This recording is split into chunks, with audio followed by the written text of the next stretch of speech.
Claus.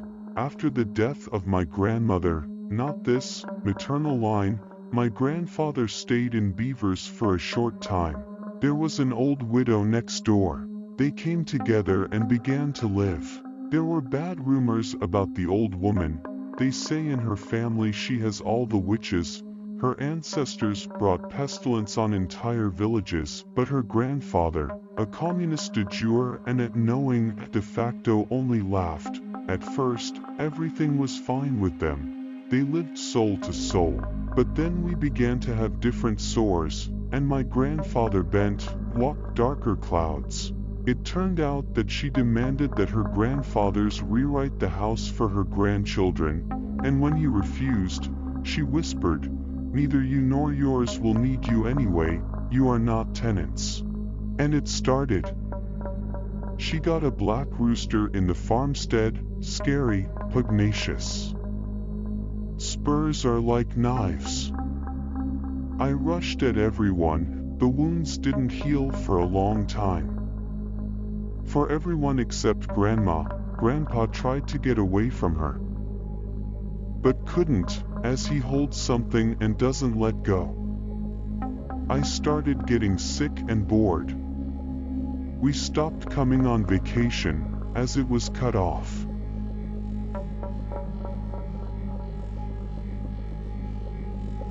And then Grandpa felt bad at all.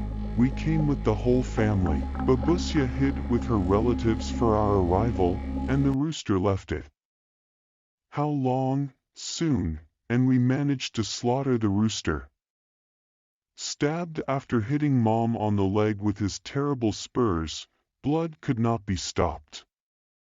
They catched it with the whole family, the rooster in soup, and sawed off the spurs for some reason. Here I have a memory failure. I can't remember who, how and why. Grandma left after that, lagged behind her grandfather, and the Spurs, we called them grandmother's claws. It is not clear why they took home to the city.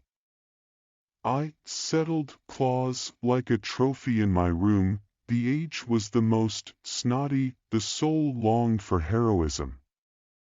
But the dream is gone. It blows cold from the shelf. Bad thoughts climb into my head. They smell suicide. I notice.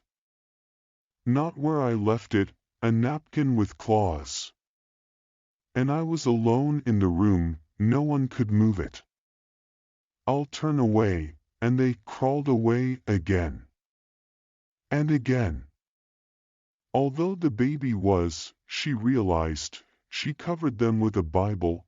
The Bible was presented by Baptists, never open, so I stood on the shelf for beauty. It was me now with my back mind.